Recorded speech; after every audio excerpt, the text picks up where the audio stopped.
In September 2016, myself, my wife, and our 11-month-old son, Grant, all had colds. And mine and Jessica's both got better within a week or so, and Grant's just didn't seem to ever get any better, and actually, as time went on, seemed to actually be getting a lot worse.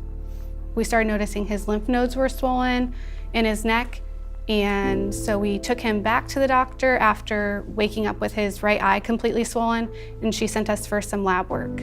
I took him to where I work at Palm Bay Hospital, where I'm a nurse, and I just had one of the doctors evaluate him, and he told me he thought he needed to be checked in and get labs and further testing. And after labs, chest x-ray and ultrasound, when they tried to admit him to our pediatric floor, they were told that he needed to be evaluated for cancer, and we don't have oncology, so they transferred us to Florida Hospital for Children in the middle of the night. After being there for just less than a day, we had a diagnosis of leukemia, but we didn't know the kind because we needed to get a bone marrow biopsy.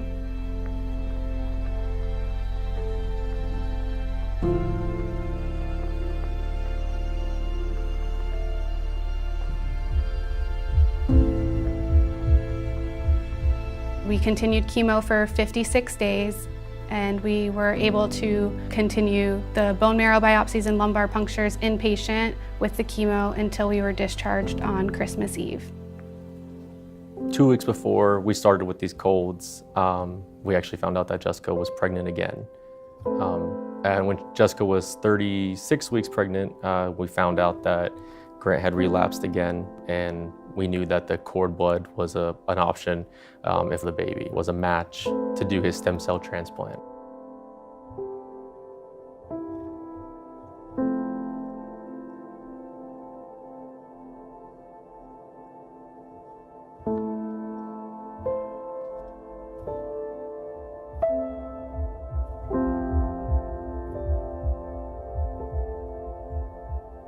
Because of the cholestasis, she was induced at 37 weeks, which was great news for us that we weren't going to have to wait around to get this cord blood sent off. We sent the cord blood off on May 16th, Wyatt was born, and they told us it could be 4 to 6 weeks before we had any results as far as whether or not Wyatt was a match for Grant. For as excited as everybody was about the cord blood, we found out that the chance of Wyatt being a match for Grant was actually only 1 in 4.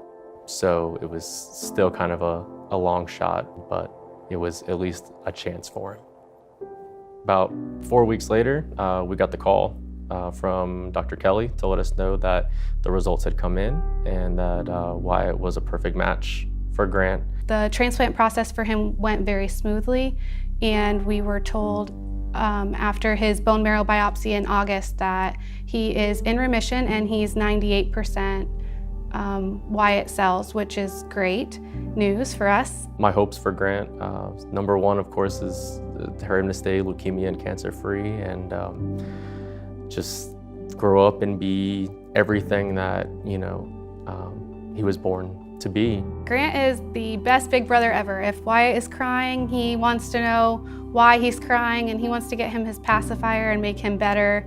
We weren't sure if it was going to take a while for him to want to be interested in a little kid at all, but he is all about his little brother, and I think it's funny because he doesn't obviously understand what an impact his brother has had on his life.